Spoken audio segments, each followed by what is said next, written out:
I always like to take a deep breath before starting, drop into my own body. I encourage you all to do the same. So important to breathe, to recognize our breath, to breathe deeply and with intention, just to be present in the moment. So, thank you all for being here today for this workshop, Writing for Social Media. And, as a writer, um, social media has sort of become an inescapable tool. And we all have different reasons for being on social media or for wanting to post on social media.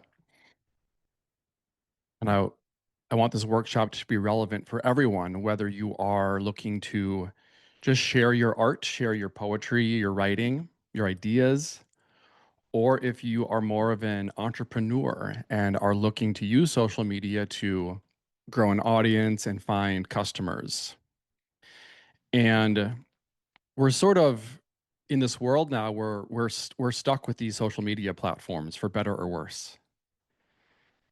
And I remember when social media first came out, I was part of that initial generation of I was in college when Facebook launched. So I was part of that initial wave of social media users, and it used to be so fun and spontaneous and personal. And now fast forward 20 years and we sort of have this love-hate relationship with social media. I know I do. I assume many of you do as well, where in a way we're forced to use them and we're sort of subject to the whims of the algorithm. And it just becomes something that's a lot more professional. There's a lot more influencers out there, and it can seem harder and harder to break through and be seen and heard. So a lot of people these days are discouraged from posting on social media altogether. And I understand this. I'm myself, I feel discouraged from posting as much as I used to. And at the same time, these platforms are the most powerful publishing platforms for creatives in history. And, I've been a writer my whole life. I started writing poetry when I was like 14 and got really lucky and got a book deal almost 10 years ago. And, I felt like I didn't break through as a writer or as someone who could be a public figure, and a speaker and a workshop facilitator. And all of these things opened up for me when I learned to find my voice and style on social media. So for me, it's writing for social media is just its own medium unto itself. And some people get frustrated because they're trying to fit like a round peg into a square hole. Because there are a lot of people who are talented writers, but they haven't quite figured out how to adapt their voice for social media. So for me, it's just like mastering any other form of art. As a poet, there are all kinds of poetry. And you might like to write long form free verse.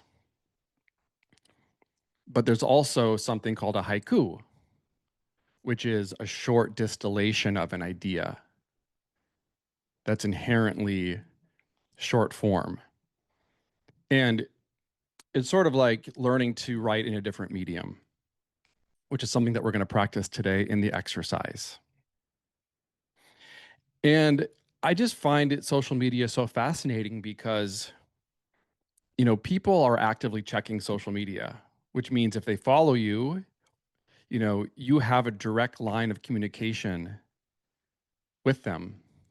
And it's sort of a sacred relationship. We don't often think about social media as being sacred, but it absolutely is, because that follow button, that opens a portal into someone's consciousness. And they're granting you permission to plant seeds in their consciousness. And that's what social media is for me. I really sort of blew up on Instagram when I started sharing memes. And I learned that memes are sort of planting seeds, right? Like there's a book, and you can write a book or read a book, and that's like an immersive, deep relationship with someone's thoughts, right? Social media is not a book, it's planting a seed. And I would say, like, you could read a book by someone and spend a month going back and forth with that book. And then when you're done reading it, you're going to walk away. You'll remember certain things and you'll forget others. But if you follow someone on social media and every day or every other day, you get a little ping from their thoughts right into yours. Over time, you could argue that's more of an impact than reading someone's book, because it's an ongoing sort of daily relationship, just a little bit at a time.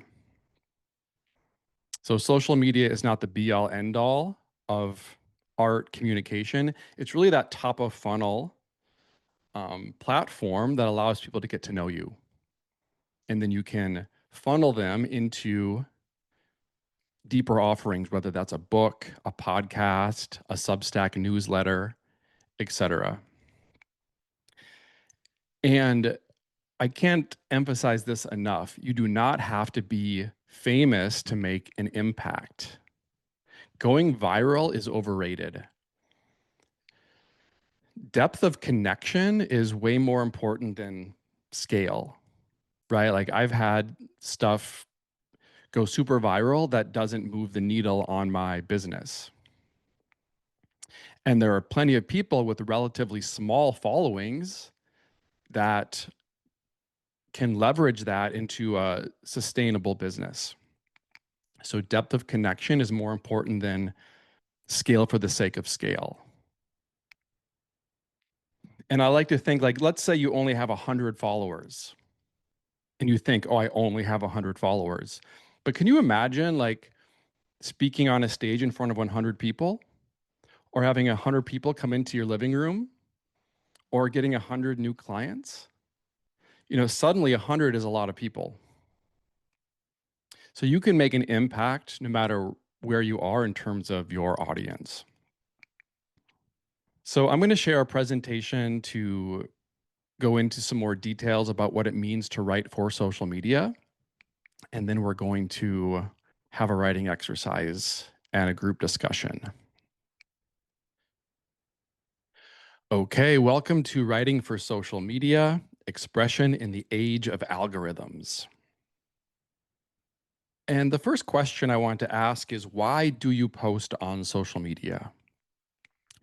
And there's not one right answer. I think there are several ways we can use these platforms. The first is sort of the way that social media was originally intended, and that's it, for it to be truly social media, posting personal things, sharing your life. And this is a way to use social media to foster connection. And I can't overstate how valuable social media has been in just growing my personal network. Like I have friends all around the world who I know through social media. I was just in South Africa, and I had a extra day after my conference before going home. And I posted in my stories, "Hey, I'm in South Africa. Does anyone want to meet up?" And then I found this family who follows me, who was from the UK, who happened to be in South Africa. And we went to a museum together. So I love to remember that social media can be a very personal medium, and fostering connections can be enough of a reason to use it. But I assume that most of you are also interested in sharing your ideas, your writing, your art. And this is my personal favorite use of social media, as a tool of expression.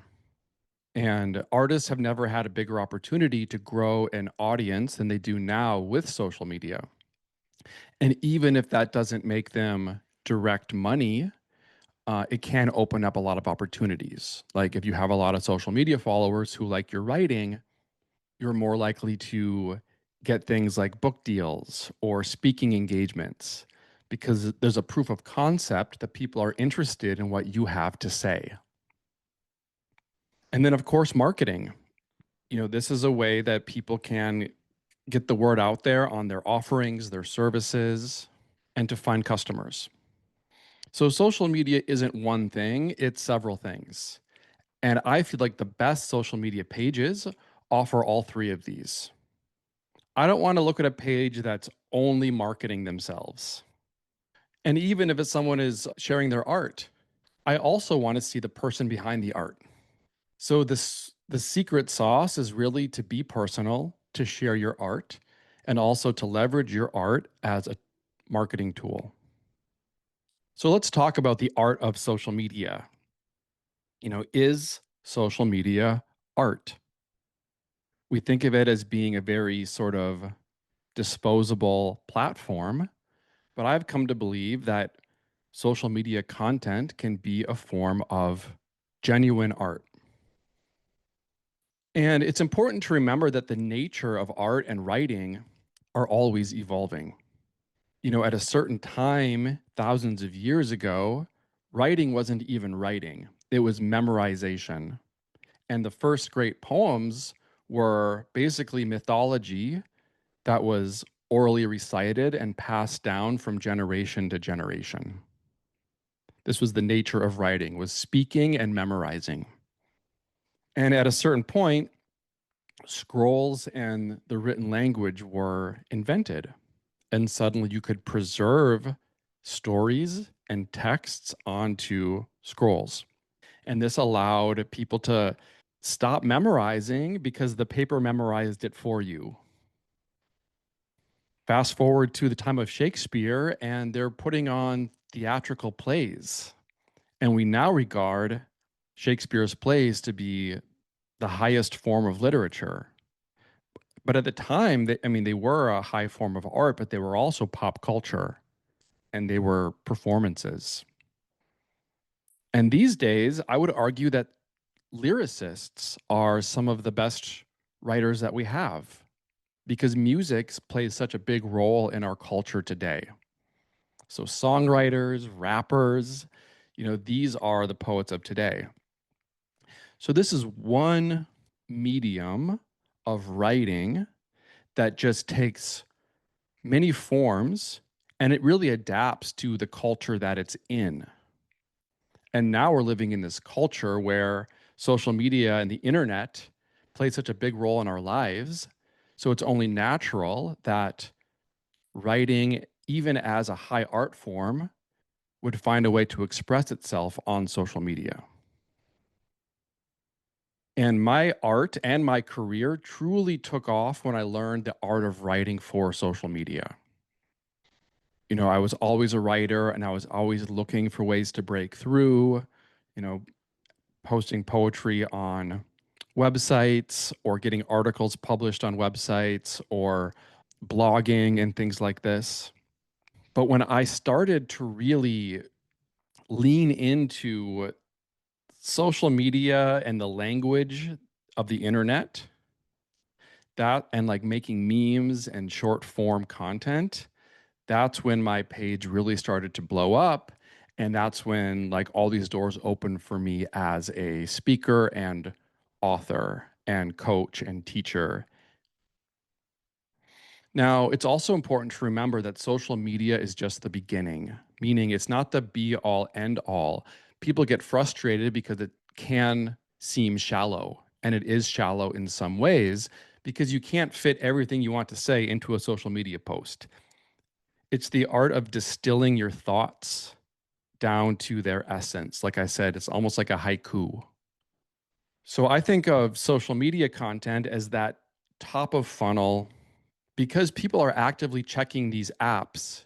It gives you an opportunity to get in front of people in a way that you can't in other ways. Someone will share your post, and then more people are exposed to it. And for me, this is just that way to get people's attention. It's like a first impression. If you're a writer, if you're a marketer, social media is the first impression. That's the role it plays. And then it's about deepening engagement. And if you have other platforms that you work in that are more long form, like Substack or a podcast, or you make music, or you make YouTube videos, it's about funneling that first impression into deeper engagement. And then that opens up the door to conversion, selling your book, selling products, selling services. So it's really about getting on people's radar so you can funnel them into more substantive offerings. What makes writing on social media different from writing for other mediums? The first thing that's important to remember is that, I mean, think of how you check social media. You're not always fully engaged. You might be swiping mindlessly. You might be in line to get coffee. You might be, waiting for a friend. So you just pull up social media for a few minutes. So it's different than writing a book. Like if you're reading a book, you're taking that book and you're intentionally sitting down with it to invest time into it. That's not the case on social media. People are more distracted. They're trying to distract themselves, and they will scroll past content very quickly if it doesn't capture their attention. So it's so important to have some sort of a hook or saying something in an unexpected way. That's why humor, like memes, work on social media. People want to be entertained. They're not going on social media to look at ads. And even though they might ultimately convert from a social media post, that's not necessarily why they're checking it in the first place. So it's so important to be engaging, entertaining, or just offer something of value with some sort of hook that draws them in. So it's short form by nature. And this is something a lot of writers struggle with. I worked for years in brand strategy. So writing brand messaging was part of my process. Writing taglines and, headlines for websites. These are short form types of writing. And social media is similar. It's also real time. I mean, I find this amazing that, you can go onto Instagram and you could write something and share it, and then immediately have those thoughts ripple out into a community.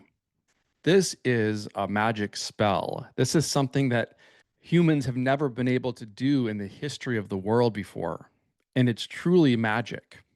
And that's why some of the best social media content is really based in the now. It's relevant. Maybe you're commenting on something in the news, or there's sort of an energetic field that we all share.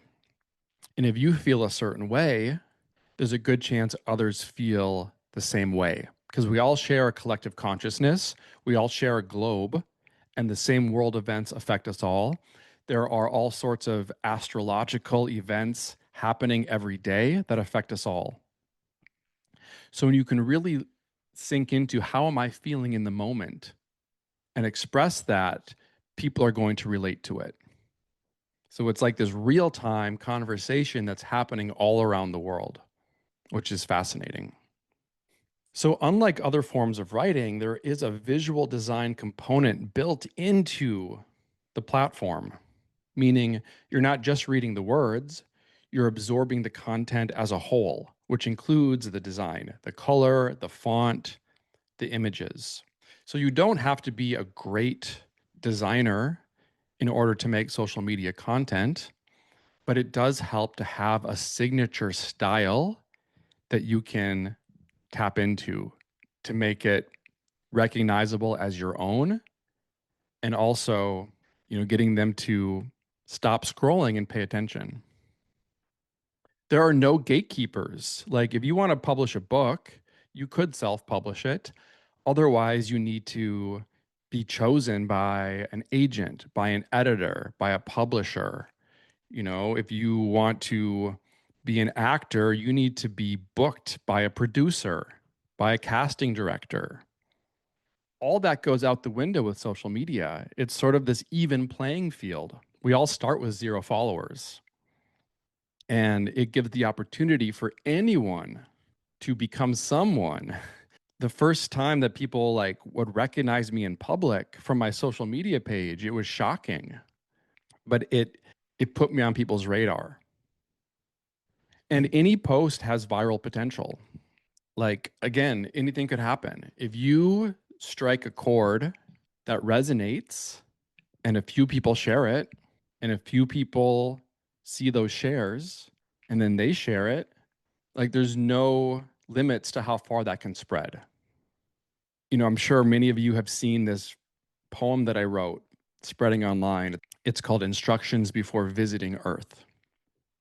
And I did not expect that poem to blow up the way it did, but it's been read and viewed and watched by tens of millions of people. Someone just told me that a DJ at Coachella played my poem at Coachella. So I didn't expect any of that, right? But this is the power of social media for things to spread in ways that they couldn't before ever in history. So let's talk a little bit about growing your audience. And I want to preface this by saying that growing your audience does not need to be your goal on social media. And frankly, these days, because the algorithm has changed so much, your audience size doesn't even matter as much as it did. Because on Instagram and others as well, they're pushing more content out to people who don't follow you if they feel like it will be relevant to those people. So you might have followers, but they might not even see your content if the algorithm thinks they won't be interested. But it will show your content to people who don't follow you if it thinks they'll be interested. So it's more of an interest-based ecosystem now. So your follower count means less than it did. I'm always wondering, is this shareable? Because I've got over 500,000 followers. And I can tell you the reason it grew, especially in the beginning, when I started making memes, more and more people would share my memes in their stories. Because, stories are just for people to share things that they find interesting or funny. And the more and more people who shared my post in their stories, more and more people saw it. And then more and more people would follow me. And for a while there, when I was really taking off early on in 2021, I was getting 1,000 new followers a day because my memes were being shared by so many people. And then next is finding your own signature style. And I always say that people go viral on social media for any number of reasons, right? People who are polar opposites can both go viral. So it's not about copying what someone else did. There is no formula for going viral. People will tell you there's all sorts of optimization coaches who will try to sell you a formula for going viral, and it truly doesn't exist. What makes you go viral is finding your own voice and style, and then committing to that voice and style consistently, because you might have 10 posts in a row that flop, and then one which breaks through. So your batting average on social media does not have to be high. In fact, it probably won't. Mine isn't either. And that's frustrating. It's really frustrating to post something you love and to have it flop, but it's part of the territory. It happens to all of us. So please do not measure your success by your metrics.